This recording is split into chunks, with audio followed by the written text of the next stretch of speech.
ஸ்ரீமதே ராமானுஜாய நமஹ. ஜிக்ஞாசாதிகரணம் ஸ்ரீபாஷ்யத்தினுடைய முதல் அதிகரணம்.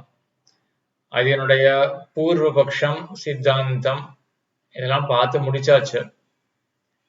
ஆனா சில பேர் கேட்டிருந்தார்கள், சூத்திரத்தை பத்தி சொல்லவே இல்லையே என்று கேட்டிருந்தார்கள். என்னுடைய பதில் என்னவாக இருந்ததுன்னா, சூத்திரத்தை பத்தி யூடியூப் மூலமா சொல்லலாமா அப்படின்றது தெரியல அப்படின்னு என்னுடைய பதில் இருந்தது.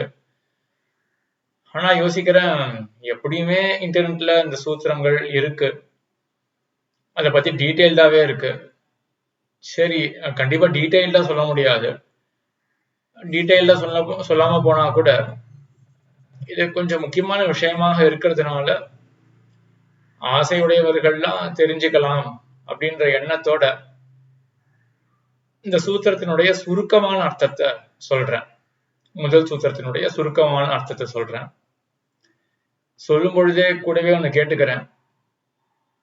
இந்த யூடியூப் மூலமா ஸ்ரீபாஷ்யத்தையோ திருவாய்மொழியோ சொல்றதுக்கு காரணம் என்னன்னா, இது இன்டர்நெட் இல்லையா, இதான் இருக்கிறதுலே பெரிய வலை. இதை பெருசா விரிச்சாதான் தெரியும் எவ்வளவு பேருக்கு வந்து இன்ட்ரெஸ்ட் இருக்கு அப்படின்றது. இதனுடைய நோக்கமே என்னன்னா, யாருக்கு இன்ட்ரெஸ்ட் இருக்கோ, ஆசை இருக்கோ, ருச்சி இருக்கோ, அவர்கள் இழந்து போக கூடாது அப்படின்றதுக்காக தான் இன்டர்நெட் மூலமா சொல்றது. ஆகையினால இது கேட்கிறவர்கள் எல்லோருமே என்ன மனப்பாங்கோட கேட்கணும் அப்படின்னா, ஸ்ரீபாஷ்யம் நமக்கு ஞானத்தை கொடுக்கும், எம்பெருமான பத்தின ஞானத்தை கொடுக்கும். அத்துடன் இல்லாமல் திருவாய்மொழி அவசியம் கேட்க வேணும். அந்த ஞானத்தையே பக்தியாக மாத்தி கொடுக்கும் திருவாய்மொழி. அந்த பக்தியை கொண்டு எம்பெருமான் திருவடிகளை கைங்கரியம் பண்ணணும். அவன் திருவடிகள்ல நெருங்கி இருக்கணும். ஒவ்வொரு நாளும் ஒரு நெருக்கம் எம்பெருமான் திருவடியில இன்னும் அதிகமாக ஏற்படணும் அப்படின்றதுக்காக தான் இந்த எஃபர்ட். ஆகையினால ஸ்ரீபாஷ்யம் கொஞ்சம் ஸ்ரத்தையோட கேட்கணும். திருவாய்மொழிய ஸ்ரீபாஷ்யமும் ஸ்ரத்தையோட கேட்கணும். இது வெறும் ஒரு பொழுதுபோக்குக்காகவோ ஒரு இன்டலெக்சுவல் எக்ஸசைஸ் ஆகவோ, ஸ்ரீபாஷ்யம் இன்ட்ரெஸ்டிங்கா இருக்கு, நான் கேட்கிறேன், சயின்ஸ் படிக்கிற மாதிரி ஸ்ரீபாஷ்யமும் ஒரு சயின்ஸ் தானே இது அப்படின்னு ஒரு எண்ணத்தோடையோ அவசியம் கேட்கக்கூடாது. ஸ்ரத்தையோட கேட்கணும். இதோடைய பலன் இதுதான், ஞானம், அப்புறம் முதிர்ந்த பக்தி, அது கைங்கரியத்துல போய் முடியணும் அப்படின்றதுதான் பலன். இந்த கோரிக்கையை விடுத்து மேற்கொண்டு இப்போ சூத்திரத்தை பத்தி பார்க்கலாம். 3 சப்தங்கள் இருக்கு இந்த சூத்திரத்துல. அத, அதஹ, பிரம்ம ஜிக்ஞாசா அப்படின்னு 3 சப்தங்கள் இருக்கு. பிரம்ம ஜிக்ஞாசா அப்படின்னு இருக்கிறபடினாலதான் அதிகரணத்துக்கு, முதல் அதிகரணத்துக்கு என்ன பெயர்னு பார்த்தோம், ஜிக்ஞாசா அதிகரணம் அப்படின்னு பார்த்தோம் இல்லையா. அந்த பெயர் ஏன் வருதுன்னா, ஜிக்ஞாசா அப்படின்னு பதமே இருக்கு. பிரம்ம ஜிக்ஞாசா அப்படின்னா என்ன, பிரம்மத்தை பற்றின விசாரம் அப்படின்னு அர்த்தம். பிரம்ம ஜிக்ஞாசா, பிரம்ம விசாரம் என்ன, முடியாததா இருக்கு இந்த வாக்கியம், பூரணமாக இல்ல, ஃபுல்லா இல்ல. அப்படி இடங்கள்ல எல்லாம் என்ன பண்ணணும்னா அத்தியாகாரம் அப்படின்னு ஒண்ணு பண்ணணும். வருவித்துக் கொள்றது அப்படின்னு சொல்லுவோம். எடுத்து வச்சிரு அப்படின்னு ஒருத்தர் சொல்லுவார். எடுத்து வச்சிட்டுன்னா என்ன, முடிஞ்சுதா வாக்கியம்? எதை எடுத்து வைக்கணும்? நம்ம வருவித்துக் கொள்றோம் இல்லையா, எதிரில் ஒரு பொருள் இருக்கும், ஓ இதை எடுத்து வைக்க சொல்றாரா அப்படின்னு வருவித்துக் கொள்வோம் இல்லையா, அதுக்குதான் அத்தியாகாரம் அப்படின்னு பெயர். பிரம்ம ஜிக்ஞாசா, பிரம்ம விசாரம் கர்த்தவ்யா, செய்யப்பட வேண்டும் அப்படின்னு நம்ம வருவித்துக் கொண்டு பிரம்ம ஜிக்ஞாசா செய்யப்பட வேண்டும் அப்படின்னு வேதவியாசர் சொல்றார். சரி, அந்த பதம் முடிஞ்சு போயிடுச்சு. பிரம்ம ஜிக்ஞாசானா பிரம்ம விசாரம். அச்ச, அதஹா அப்படின்னு இருக்கு. அச்ச அப்படின்னா பிறகு, அதஹா அப்படின்னா அந்த காரணத்தினால். அச்சனா பிறகு, எதற்கு பிறகு? கர்ம விசாரத்துக்கு பிறகு. கர்ம விசாரம் பிரம்ம விசாரம் அப்படின்றதுலாம் என்னன்னு ஏற்கனவே பார்த்திருக்கோம், ஞாபகம் இருக்கும்னு நினைக்கிறேன். வேதத்தை 2ஆ பிரிக்கணும் இல்லையா, கர்ம காண்டம், பிரம்ம காண்டம். கர்ம காண்டத்துல என்ன இருக்கு, எம்பெருமான ஆராதிக்கக்கூடிய யாகம், ஹோமம் போன்ற கிரியைகள், அதெல்லாம் பேசப்படுறது கர்ம காண்டத்துல. உபனிஷத் பிரம்ம காண்டத்துல நேர எம்பெருமான் பிரம்மமானது பேசப்படுகின்றது. கர்மங்கள் எப்படி செய்யணும் அப்படின்ற சந்தேகம் வர, அந்த சந்தேகத்தை போக்கக்கூடியதுக்கு சூத்திரங்கள் பண்ணினார் ஜெய்மினி மகரிஷி. அந்த சூத்திரங்கள் பூர்வ மீமாம்சா அப்படின்னு பெயர் பெற்றவை. அதுதான் கர்ம விசாரம். கர்ம விசாரம், பூர்வ மீமாம்சா இதெல்லாம் ஒரே அர்த்தங்கள் தான். அப்போ கர்ம அச்ச அப்படின்னா பிறகு, எதற்கு பிறகு? கர்ம விசாரம் செய்த பிறகு. அதாவது ஜெய்மினியுடைய பூர்வ மீமாம்சா சாஸ்திரம், அதை வாசித்த பிறகு அதற்கு பிறகு பிரம்ம விசாரமானது செய்யப்பட வேண்டும். பிரம்ம விசாரம்னா என்னது? வேதாந்த சூத்திரங்கள் இருக்குல்ல, வேதவியாசர் சொன்னாரு, அதுதான் பிரம்ம விசாரம். ஆக ஜெய்மினி சொன்ன கர்ம காண்டனுடைய சூத்திரங்கள் மீமாம்சா, பூர்வ மீமாம்சா, அந்த கர்ம விசாரத்தை படித்து விட்டு அதற்கு பிறகு பிரம்ம ஜிக்ஞாசா கர்த்தவ்யா, பிரம்ம விசாரமானது செய்யப்பட வேண்டும். இந்த வேதாந்த சூத்திரமானது படிக்கப்பட வேண்டும். அத அப்படின்றதுக்கு அர்த்தம் ஆயிடுச்சு.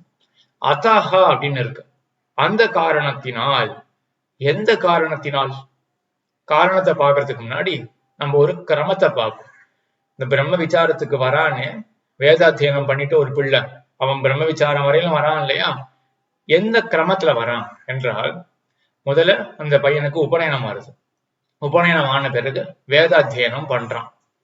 வேதாத்தியனம் பண்ணும் பொழுது கூட சேர்ந்து வேதத்தினுடைய அங்கம், சிக்ஷா, நிருக்தம், சந்தகா அப்படின்னு இருக்கக்கூடிய அங்கங்கள், வியாக்கரணம், இவற்றை எல்லாம் அத்தியனம் செய்கிறான் அந்த பிள்ளையானவன். ஆக அவனுக்கு சம்ஸ்கிருத பாஷையும் தெரிஞ்சிருக்கு, அதை பத்தியும் படிச்சுட்டு இருக்கான். வேத அத்தியனத்தையும் பண்றான். பண்றதுனால என்ன ஆகுது? வேதம் சம்ஸ்கிருத பாஷையில தானே இருக்கு. அவனுக்கு மேலட ஆபாத்ததா, ஆபாத்தமான ஒரு பிரதீதி ஏற்படுறது. அவனுக்கு மேலட ஒரு விஷயமானது தோன்றது. தமிழ் தெரிஞ்சிருக்குன்னு வச்சுக்கோமே, தமிழ் தெரிஞ்ச ஒருத்தர் போய் திருவாய்மொழி சந்த கத்துக்கிறார். அர்த்தத்துக்கெல்லாம் போல வெறும் சந்த மட்டும் மூடத்தை மட்டும் கத்துக்கிறார். அவருக்கு தமிழ் தெரியும் இல்லையா? தமிழ் தெரிஞ்சதுனாலே அவருக்கு என்ன ஆகும்னா, திருவாய்மொழி பாட்டு சந்த சொல்லும் பொழுது அவருக்கு மேலிட ஏதோ ஒரு அர்த்தம் தோன்றும். இதுக்குதான் ஆபாத பிரதீதி அப்படின்னு பெயர். இந்த பிள்ளைக்கு அதே போலதான் ஆகுது. சம்ஸ்கிருத பாஷை தெரிஞ்சதுனால வேதாத்தியனம் பண்ணும் பொழுது ஏதோ ஒண்ணு சொல்லப்படுறது அப்படின்னு மேலட அவனுக்கு தெரிஞ்சுட்டே வருது. சரி, வேதாத்தியனம் முடிஞ்சாச்சு. மேலட என்ன தோன்றி இருக்கு இவனுக்கு? யாகம் ஒண்ணு இருக்கு, ஹோமம், தானம் இதெல்லாம் இருக்கு. இதெல்லாம் ஏதோ ஒரு பலத்தை சாதிக்கிறதா தெரிகிறது அப்படின்னு அவனுக்கு மேலட தோன்றினபடினால, சரி அதை பத்தி நம்ம விசாரம் பண்ணுவோமே அப்படின்னு விசாரத்துக்கு வரான். கர்ம விசாரத்துக்கு முதல்ல வரான். விசாரம் அப்படின்றத எப்ப பண்ணுவோம்? ஒரு பொருளை பத்தி ஏதோ ஒரு வாராக தெரிஞ்சுட்டு இருக்கோம், மேலும் தெளிவு ஏற்படணும், ஒரு நிச்சயம் ஏற்படணும், நிர்ணயம் ஏற்படுறதுக்காக தான் விசாரம் அப்படின்றதே பண்ணுவோம். எதிரில ஒரு பொருள் இருக்கு, கண்ணுக்கு நேர தெளிவா தெரியறது, அதுல ஏதாவது விசாரம் பண்ண வேண்டியிருக்குமா? தேவையே கிடையாது. அதான் தெளிந்த ஞானம் ஏற்கனவே இருக்கே, நிச்சயம் இருக்கு அந்த பொருள் என்ன அப்படின்னு. 100 அடிக்கு தள்ளி ஒரு பொருள் இருக்குன்னு வச்சுப்போமே, ஏதோ ஒரு வாரா தெரியறது, ஏதோ ஒண்ணு இருக்கு அப்படின்னு தெரியறது, ஆனா சரியா தெரியல. அப்பதான் நம்ம விசாரம் பண்ணுவோம், அங்க இருக்கிறது என்ன அப்படின்னு விசாரம் பண்ணுவோம். நம்ம விசாரம் எப்ப பண்ணுவோம்? ஒரு பொருளை பத்தி ஒரு வாராக தெரிஞ்சிருக்கணும். அந்த பொருளை பத்தி சுத்தமாவே தெரியலன்னு வச்சுப்போமே, அப்போ கவலையே கிடையாது, விசாரம் கண்டிப்பாவே பண்ண முடியாது. அங்க நல்லா தெளிவா தெளிஞ்சு போச்சான்னா அப்போ விசாரம்ன்றது கூடாது. அப்ப எப்போ விசாரம் அப்படின்றது ஏற்படும்? ஒரு பொருளை அறகுறையா தெரிஞ்சுட்டு இருக்கோம், சந்தேகங்கள்லாம் இருக்கு அப்படின்ற பொழுதுதான் விசாரமானது ஏற்படும். இந்த பையனுடைய விஷயத்துல வேதாத்தியனம் பண்ணியிருக்கானா, இவனுக்கு அறகுறையா தெரிஞ்சிருக்கு. இப்போ யாகம், தானம், ஹோமம் இப்படிலாம் ஏதோ ஒண்ணு இருக்கு, அதுக்கெல்லாம் ஏதோ ஒரு பலன் இருக்கு. சரி, இந்த யாகங்கள்லாம் என்ன அப்படின்னு இதை பத்தி விசாரம் பண்ண ஆரம்பிக்கிறான். அங்கதான் ஜெய்மினியுடைய சாஸ்திரம் வருது, கர்ம விசாரம் அப்படின்ற அந்த சாஸ்திரம் வருது. முதல்ல இந்த கர்ம விசாரத்துலதான் இவன் இழியறான். அவன் கர்ம விசாரத்தை பண்ணி அவன் என்ன தெரிஞ்சுக்கிறான்னா, ஏன் முதல்ல கர்ம விசாரத்துல இழிகிறான் அப்படின்னா, இந்த யாகத்தை பண்ணா சொர்க்கம் கிடைக்கும் அப்படின்னு மேலோட தெரியுது. சொர்க்கம்னு எப்படி இருக்கும்னா, இந்த லோகத்துல நம்ம எப்படி ஒரு அனுபவம் அனுபவிச்சுட்டு இருக்கோமோ அதே போல மேல் உலகத்துல சிறந்த அனுபவம் அப்படின்ற வரைக்கும் உனக்கு தெரியாது. அப்ப எடுத்தவனே உனக்கு ஆசை, இன்ட்ரெஸ்ட் அதுலதான் போகும். ஏன்னா அனாதி காலமா இவன் இந்த உடம்பு சுக்கத்திலே பழகிருக்கானா, அப்போ அந்த உடம்பு சுக்கம் போலவே ஒரு உயர்ந்த சுக்கம் சொர்க்கம் அப்படின்னு உடனே அதுலதான் உனக்கு முதல்ல இன்ட்ரெஸ்ட். ஆகையினால அந்த கர்மமானது ஜோதிஷ்டோம கர்மம், அக்னிஹோத்திர கர்மம், அதெல்லாம் அந்த சொர்க்கத்தை பெற்றுக் கொடுக்கும்னு ஒண்ணு. அப்ப அதை பத்தி நான் ஒழுங்கா தெரிஞ்சுக்கிறேனே அப்படின்னு அந்த கர்மத்துல விசாரம் பண்ண ஆரம்பிக்கிறோம். விசாரம் பண்ண ஆரம்பிச்சு ஜெய்மினியுடைய சாஸ்திரத்தை படிச்ச பிறகு இவன் என்ன தெரிஞ்சுக்கிறான்னா, அந்த சொர்க்கம் அப்படின்றது உயர்ந்த பலன் நினைச்சிருந்தோம், அது அல்பமான பலன், அது அஸ்திரமானது, அழியக்கூடிய பலன் அப்படின்னு. கர்மத்தால் ஏற்படக்கூடியது அழியக்கூடிய ஒரு பலன் தான் கர்மத்தினால ஏற்படும் அப்படின்னு கர்ம விசாரம் பண்ணிட்டு தெரிஞ்சுக்கிறான். தெரிஞ்சுட்ட பிறகு கூடவே சேர்ந்து இவன் என்ன பண்ணா, வேதாத்தியனம் பண்ணான் இல்லையா? வேதாத்தியனம்ன்றது மொத்த வேதத்தையும் அத்தியனம் பண்ணியிருக்கான். வேதம் 2 பாகம் கொண்டது தானே, கர்ம காண்டம், பிரம்ம காண்டம். அப்போ 2 காண்டத்தையும் அத்தியனம் பண்ணியிருக்கான். கர்ம காண்டத்துல சொர்க்கம் அது இதெல்லாம் பலன் இருக்கு அப்படின்னு தெரிஞ்சுட்டு முதல்ல அதுல விசாரம் பண்ணியிருக்கான். அந்த சொர்க்கம்னா தாழ்ந்தது அப்படின்னு தெரிஞ்சுட்டான். கூடவே சேர்ந்து இந்த பிரம்ம காண்டத்தையும் அத்தியனம் பண்ணிருப்பான் இல்லையா? பிரம்ம காண்டத்தை அத்தியனம் பண்ணவன், சம்ஸ்கிருத பாஷையும் தெரிந்தவன், இப்ப அவனுக்கு பிரம்ம விஷயத்துல ஒரு ஆபாத பிரதீதி, மேலோட ஒரு தோற்றமானது. ஏதோ பிரம்மம் அப்படின்னு ஏதோ ஒண்ணு இருக்கு போல இருக்கு, ஜெகத்தெல்லாம் படைக்கிறது தான், ஏதோ ஒண்ணு இருக்கு பிரம்மம் அப்படின்னு, ஏதோ உயர்த்தியான பலமா சொல்லப்படுறது அங்கங்க வேதாந்தத்துல உபநிஷத்துல பிரம்ம காண்டத்துல உயர்த்தியாக சொல்லப்படுறது அப்படின்னு இப்போ சந்தேகத்துடன் கூடின ஒரு ஆபாதத்தக ஒரு தோற்றம். அப்போ சந்தேகத்துடன் கூடின ஒரு தோற்றம் இருந்ததுன்னா அடுத்தது நம்ம என்ன பண்ணுவோம்? விசாரம் பண்ணி தானே தெளிவு பெறறதுக்கு பார்ப்போம். அதுக்காக தான் அவன் பிரம்ம விசாரத்துக்கு வரான். அப்ப இதான் கிரமம். என்ன கிரமம் அப்படின்னா, வேதாத்தியனம் பண்ணும் பொழுது இவனுக்கு ஆபாத பிரதீதி, மேலோட ஒரு மாதிரி தெரியறது எல்லா விஷயமும். கர்ம காண்டமும் தெரியறது, பிரம்ம காண்டமும் தெரியறது. இங்க யாகம் ஹோமம் இதெல்லாம் சொல்லப்படுறது அப்படின்னு தெரியறது, பிரம்ம காண்டத்துல பிரம்மம் அப்படின்னு ஒண்ணு சொல்லப்படுறது அப்படின்றதும் தெரியாது. முதல்ல எடுத்த உடனே இந்த யாகம் ஹோமம் எல்லாம் பண்ணா சொர்க்கம் கிடைக்குமாமே அப்படின்னு மேலோட தெரிஞ்ச பிறகு முதல்ல எடுத்தோடனே இவனுக்கு அதுலதான் ஆசை, சொர்க்கத்துல ஆசை. சொர்க்கத்தை பத்தி விசாரம் பண்றான், கர்மத்தை பத்தி விசாரம் பண்றான். விசாரம் பண்ண பிறகு கர்ம விசாரமானது ஜெய்மினியுடைய சூத்திரங்களை கொண்டு கர்ம விசாரத்தை பண்றான். பண்ண பிறகு என்ன தெரிஞ்சுக்கிறான்? சொர்க்கமானது தாழ்ந்தது அப்படின்னு தெரிஞ்ச உடனே அது முடிஞ்சு போயிடுது. கர்ம விசாரத்தை விட்டுடுறான். இப்போ கர்ம காண்டத்தை விட்டுடுறான். அதுக்கு அடுத்தது என்ன பண்றானா? இப்போ பிரம்ம விசாரத்துக்கு வரான். ஏன்னா பிரம்ம காண்டத்தையும் பார்த்து என்ன தெரிஞ்சு வச்சுட்டு இருக்கான்? பிரம்மம் அப்படின்னு ஏதோ ஒரு பொருள் இருக்கு அப்படின்னு தெரிஞ்சு வச்சுட்டு இருக்கான் இல்லையா? அது என்னன்னு ஆராய்வோமே அப்படின்னு வரான். அந்த பிரம்ம விசாரம் தான் இங்க பிரம்மசூத்திரம், இவருடையது வேதவியாசருடைய பிரம்மசூத்திரமானது. ஆக இதான் கிரமமா இருக்கு இல்லையா? அப்போ பிரம்ம விசாரம் பண்றதுக்கு காரணம் என்ன என்றால், ரெண்டு காரணங்களினுடைய ஒரு கூட்டு. என்ன சேர்க்கை அப்படின்னா, பிரம்ம விசாரம் எப்ப பண்ணுவான்? பிரம்மத்தை பத்தி ஓரளவுக்கு தெரிஞ்சிருக்கு, அறகுறையா தெரிஞ்சிருக்கு, அதுல தெளிவு பிறக்கணும் அப்படின்னு அது ஒரு முக்கியமான காரணமாக இருக்கணும் இல்லையா? அதுதான் இந்த பிரம்ம விஷயத்துல இருக்கக்கூடிய ஆபாத பிரதீதி, மேலோட இருக்கக்கூடிய ஒரு தோற்றம். அத்தியனம் பண்ணும் பொழுதே இவனுக்கு ஏதோ ஒண்ணு தெரிஞ்சிருக்கு, பிரம்மம் ஒண்ணு இருக்கு அப்படின்னு. அந்த ஆபாத பிரதீதி, மேலோட இருக்கக்கூடிய ஒரு தோற்றம் இருக்கு, அது பிரம்ம விசாரத்துக்கு காரணமாக இருக்கு அப்படின்னு ஒண்ணு கிடைச்சிடுறது. ஆனா கூடவே சேர்ந்து மத்தொன்னு சொல்லி ஆகணும். இவன் பிரம்ம விசாரத்துக்கு இதுதான் காரணம், மேலோட ஒரு தோற்றம் இருக்கு அப்படின்னு காரணம் அப்படின்னு இருந்ததுன்னா, அப்ப எடுத்த மாத்திரத்திலேயே கர்மகாண்டம் பிரம்மகாண்டம் நிறுத்தி அத்தியனம் பண்ணிட்டான். அத்தியனம் பண்ண மாத்திரத்திலேயே நேரவே பிரம்ம விசாரத்துக்கு வந்திருக்கலாமே, இவன் வரலையே.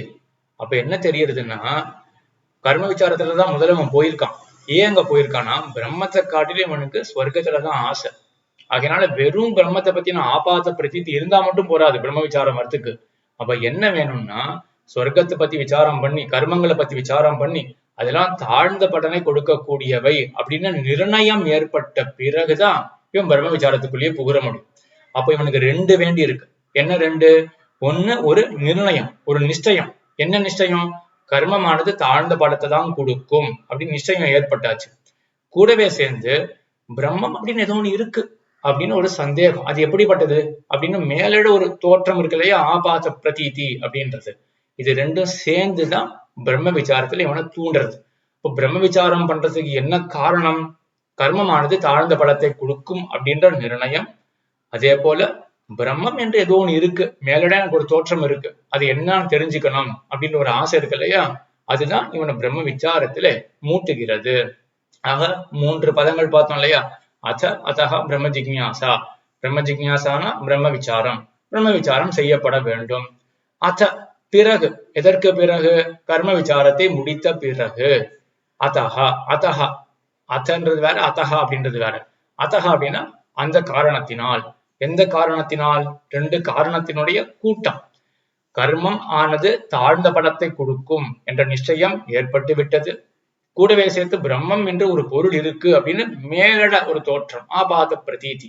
அப்போ ஒரு நிச்சயம், ஒரு ஆபாத பிரதீதி ரெண்டும் சேர்ந்து என்ன பண்றதுன்னா பிரம்ம விசாரத்துக்கு காரணமாக இருக்கு அப்படின்றதுதான் இந்த சூத்திரத்துக்கு பொருளானது. இதுல இப்ப கேட்டவர்களுக்கு ஒரு சந்தேகம் வரணும். சரி, சூத்திரத்துக்கு இதான் அர்த்தம் அப்படின்னு பார்த்தோம். இதுல நம்ம 2 பிரசன்டேஷன்ல சித்த பதார்த்தம், காரிய பதார்த்தம், பேச்சானது சித்த பதார்த்தத்தை சொல்லுமா சொல்லாதா, காரிய பதார்த்தத்தை மட்டும்தான் சொல்லும் அப்படின்னு பூர்வபக்ஷம் வர, பேச்சானது சித்த பதார்த்தத்தையும் சொல்லும், வேதமானது சித்த பதார்த்தத்தை சொல்லும், பிரம்ம விசாரம் பண்ணலாம் அப்படின்னா சித்தாந்தம் பூர்வபக்ஷம் இதெல்லாம் பார்த்தோம் இல்லையா? அதுக்கும் இதுக்கும் என்ன சம்பந்தம் இருக்கு அப்படின்னு ஒரு கேள்வி வரணும். கேள்வி வந்ததுன்னா இப்போதைக்கு வீடியோவை பாஸ் பண்ணிடுங்க. பாஸ் பண்ணிட்டு இதுவரையும் சொன்னதை வேணா ஒரு தடவை மறுபடியும் கேளுங்க. கேட்டுட்டு இப்போ சொன்ன விஷயத்துக்கும் போன வாரம் நம்ம பார்த்த விஷயத்துக்கும் ஏதாவது தொடர்பு இருக்கா, ஏதாவது லிங்க் இருக்கா அப்படின்னு நீங்களே ஆராய்ச்சி பண்ணுங்க, அனலைஸ் பண்ணி பாருங்க. நான் பாஸ் பண்ணல, நான் மேல சொல்லிட்டு போறேன். நீங்க பாஸ் பண்ணிட்டு நீங்க யோசிச்சு பாருங்க என்ன அப்படின்னு. இந்த தொடர்பு என்ன அப்படின்றத இப்ப நான் சொல்றேன். பிரம்ம விசாரம் பண்றதுக்கு காரணம் என்னன்னு பார்த்தோம். ஒரு கூட்டு விசிஷ்டம் அப்படின்னு சொல்லுவோம். விசிஷ்டம்னா சேர்ந்தது. என்ன வேணும் நமக்கு? ரெண்டு விஷயங்கள், அம்சங்கள் வேணும். கர்மமானது தாழ்ந்த பலத்தை கொடுக்கும் அப்படின்னு ஒரு நிஷ்டய புத்தி, அது கூட சேர்ந்து பிரம்மம் அப்படின்னு ஏதோ ஒரு பொருள் இருக்கு, உயர்ந்த பொருள் ஏதோ ஒண்ணு இருக்கு, அதை பத்தி மேல தெரிஞ்சுக்கணும் அப்படின்னு ஒரு ஆபாத பிரதீதி இருக்கு இல்லையா, ரெண்டும் வேணும் அப்படின்னு பார்த்தோம். இப்போ நம்ம அந்த பூர்வபக்ஷம் சித்தாந்தம், ஜிக்ஞாசாதிகரண பூர்வபக்ஷ சித்தாந்தத்துக்கு போவோம். பூர்வபக்ஷி என்ன சொல்றான்? வேதம் எல்லா பேச்சுமே காரிய பதார்த்தத்தை மட்டும்தான் தெரிவிக்கும் அப்படின்னு சொல்றான்னா, அப்போ அவனுடைய பட்சத்துல நம்ம நின்று பார்த்தோம்னா என்ன ஆகும்னா, உபனிஷத் வாக்கியங்கள்லாம் இருக்கு. நம்ம எப்படி கிரமம் பார்த்தோம்? உபனிஷத் வாக்கியங்கள்லாம் இந்த பிள்ளையானவன் அத்தியனம் பண்ணிட்டு இருக்கான். பண்ணிட்டு இருக்கும் பொழுதே பிரம்மம்னு ஏதோ ஒண்ணு இருக்கு, உயர்ந்த பொருள் ஒண்ணு இருக்கு, ஜெகத்தை படைக்கிறது தான், ஏதோ ஒண்ணு ரொம்ப உயர்ந்த பலன், அழியாத பலன் ஒண்ணு இருக்கு அப்படின்னு மேலிட தோற்றம் வந்துட்டே இருக்கு இந்த பிள்ளைக்கு அப்படின்னு பார்த்தோம் இல்லையா. பூர்வபக்ஷத்துல இருந்து பார்த்தோமே என்றால், அவன் பூர்வபக்ஷி சொல்றது சரியாக இருந்ததுன்னா என்ன ஆகும்? பிரம்மம் அப்படின்றது சித்த பதார்த்தம் தானே. அப்ப இந்த குழந்தை அத்தியனம் பண்ணும் பொழுது சித்த பதார்த்தத்தை பத்தி ஒரு அறிவே ஏற்படாது உனக்கு. பிரம்மம் ஒண்ணு இருக்கு, உயர்ந்த பலன் அப்படின்லாம் ஒரு மேலிட கூட உனக்கு ஒரு தோற்றமே ஏற்படாது. அப்போ மேலிட கூட ஒரு தோற்றம் ஏற்படலைன்னா எந்த விஷயத்தை பத்தி நமக்கு தெரியவே தெரியாதோ அதை பத்தி விசாரம் பண்ணுவோமா? அப்ப விசாரம் அப்படின்றது கூடாது அப்படின்னு இங்க வந்து அந்த பூர்வபக்ஷத்தை நுழைக்கணும். சித்தாந்தத்தில் என்ன ஆகும்? சித்த பர வாக்கியங்கள் ஆனாலுமே கூட ஒரு பேச்சானது சித்த பதார்த்தத்தையும் போதிக்கும், வெறும் காரியத்தை மட்டும்தான் போதிக்கும் அப்படின்னு நிர்பந்தம் கிடையாது. பேச்சானது சித்த பதார்த்தத்தையும் போதிக்கும் அப்படின்ற சித்தாந்தம் அதை எடுத்துக்கொண்டோமே என்னால் அப்ப என்ன ஆகும்? சித்த பதார்த்தம் பிரம்மம், அத்த கூட உபனிஷத் வாக்கியங்கள் வேத வாக்கியங்கள்லாம் போதிக்கும். ஆகையினால இந்த குழந்தை அத்தியனம் பண்ணும் பொழுது அவனுக்கு மேலட ஒரு தோற்றமானது வந்தே தீரும். பிரம்மம் ஏதோ ஒன்று இருக்கு அப்படின்னு மேலட ஒரு தோற்றம் வந்தே தீரும். அதை தெளிவிக்கிறதுக்காக பிரம்ம விசாரத்துல இறங்குவான் அப்படின்னு. இதுதான் அந்த லிங்க் ஜிக்ஞாசாதிகரண பூர்வபக்ஷ சித்தாந்தத்துக்கும் நம்ம பார்க்கிற இந்த சூத்திரத்தினுடைய அர்த்தத்துக்கும் இதான் தொடர்பு என்று சொல்லி அமைகிறேன். முன்னாடி சொன்னது போல இப்ப சூத்திரத்தினுடைய அர்த்தத்தையும் சொல்லியாச்சு. இது கண்டிப்பா எல்லாருக்கும் பயன்படும் அப்படின்னு நினைக்கிறேன். எனக்கு இது பயன்படணும் அப்படின்னா, எனக்கு எப்படி இது பயன்படும்னா, கேட்கிறவர்கள் இதனுடைய ஞானத்தை மனசுல வாங்கிட்டு அடுத்தது திருவாய்மொழிக்கு முக்கியத்துவம் கொடுத்து அதுல இருந்து பக்தியை வளர்த்துட்டு இதுக்காக தான் நம்ம இப்போ இன்டெலெக்சுவல் எக்ஸசைஸ் அப்படின்னு வச்சுக்காம எம்பெருமான கைங்கரியம் பண்றதுக்கு இதெல்லாம் ஒரு கருவியாக இருக்க போறது அப்படின்ற எண்ணத்தோட எல்லாரும் இதை வாங்கி கொள்ளணும் அப்படின்னு அடியன் பிரார்த்தித்து அமைகிறேன். ஆழ்வார் திருவடிகளே சரணம், எம்பெருமானார் திருவடிகளே சரணம், ஜீயர் திருவடிகளே சரணம்.